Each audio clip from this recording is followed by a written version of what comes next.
So this morning, it was a bit cooler, and I turned the heat on, and I've been having issues with my heat anyway, and it wasn't doing anything. The windows were still foggy and everything. I have a bunch of running around to do, so I jumped in. It looked like I spilled something on the mat, so I didn't have anything, so I looked and put my finger in. It was oily. It's all over my mats. Somewhere in there, my heater core blew.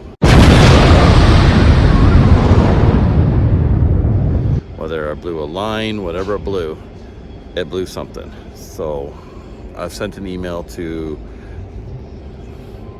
the person I don't want to deal with, but if it's warranty, I can get it fixed.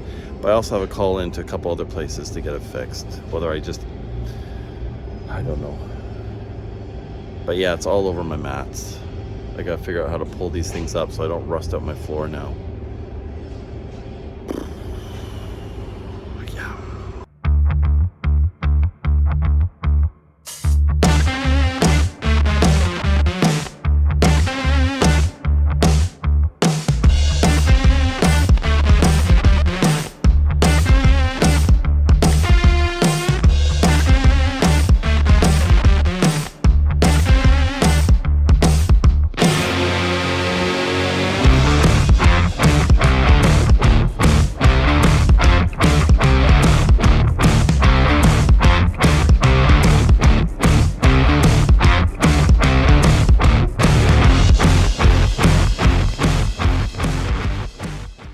So the heater core blew on my truck.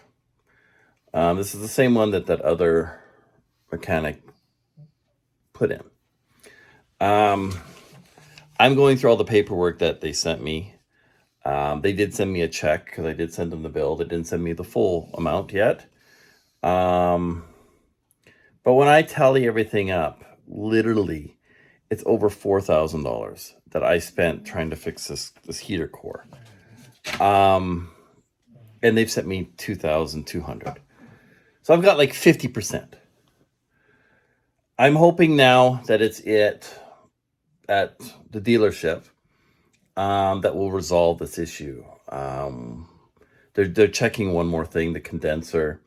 While they're there, they may as well. It's like that's only like $100 part compared to the rest. But when a company offers you a warranty, sure, it might be for only a year, but they don't follow up on that warranty. That's where I get ticked.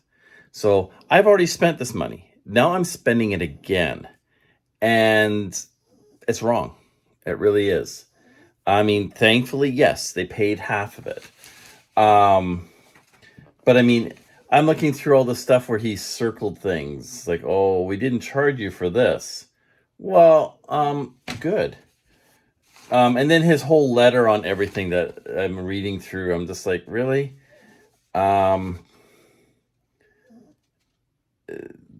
He's broken down copy supplied related to the operations, backflush, cooling system, diagnostics, the O2 sensors. So I'm printing out all my invoices and I'm sending them to them so he can see it. So, but right now the truck is in there. I hope to get it back today. I really do. But I mean, we're going into spring. I'm not going to need heat, but I need to get this fixed. I took it into Adams, as you saw. We bypassed the heater core. Otherwise, it would have continue spewing into the truck and doing more damage. So that heater coolant, it will, radiator fluid, whatever you want to call it, will actually, it won't rust, I'm told, the vehicle, but it will discolor your carpet.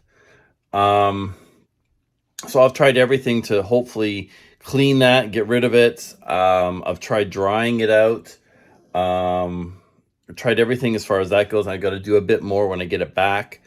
But yeah, it actually went right up on my windshield as well. So I don't know what blew, but it sucks. And having a company that doesn't stand behind it's even worse. So, yeah. So the truck is still in the shop. Because of all the extra wiring and those details, it's taking a bit longer.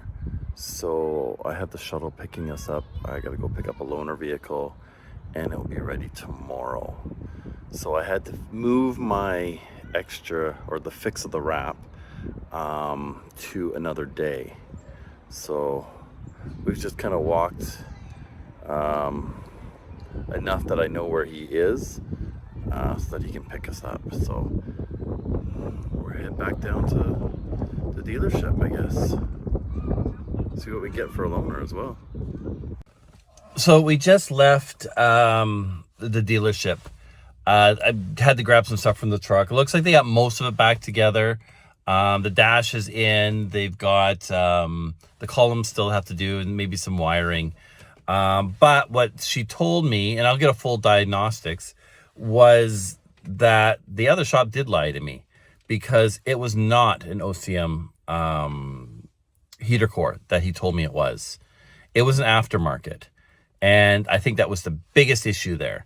So when you're dealing with something that you're pulling the whole dash apart, you know, put an OCM part in, because that costs a lot of money.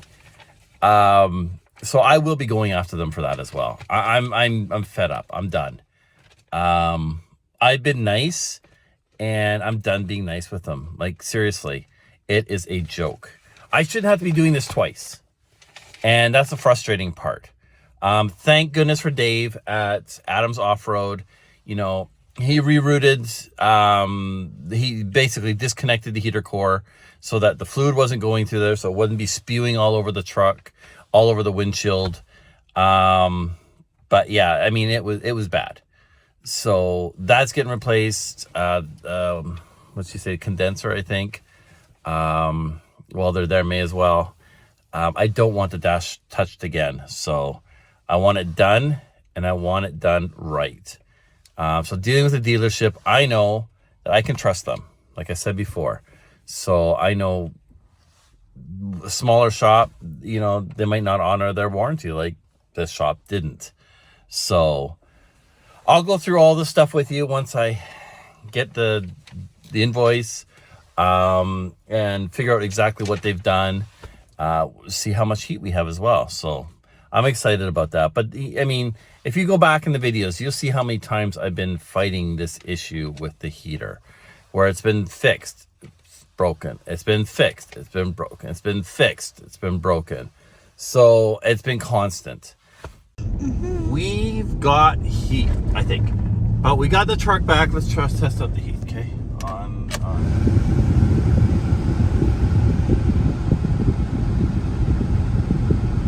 Oh, that is a lot of heat. Okay, that's too hot. That's too hot. That's too hot. What a difference! Holy cow! Yeah, because now we're getting into spring and summer. I don't need heat. But wow, now that's done right. The heater core was not OCM, as I was told by the other mechanic. It was an aftermarket. So again, I was lied to. So I'm going to be giving them this bill as well. But yeah, I got to check on a job right now. The one issue when they did this, I guess the panel that's Caden's going to show you is on the front here. The panel is a little bit brittle, and when he was putting it back, he actually broke the vent there. The nice thing is they're replacing it. So this is a bit loose, so I got to talk to him about maybe tightening that up. This was loose. I'm not going to complain about that, because that took me all of, what, 3 seconds to put in? 2 seconds. Okay, maybe 2 seconds. So overall, having this heat fixed, having a crappy, not like an aftermarket heater core, which is in the back, which we'll take a look at. If you're doing something like this, as in replacing your heater core, on this truck, you have to rip out the whole dash. And in doing that, you are spending, basically they spent 8-9 hours doing it. It was 9 hours. you're doing something like that, put in the proper part.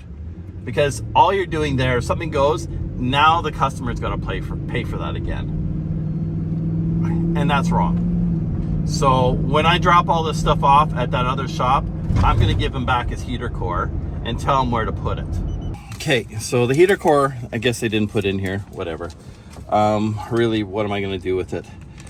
So the heater core, the heater core and AC condenser.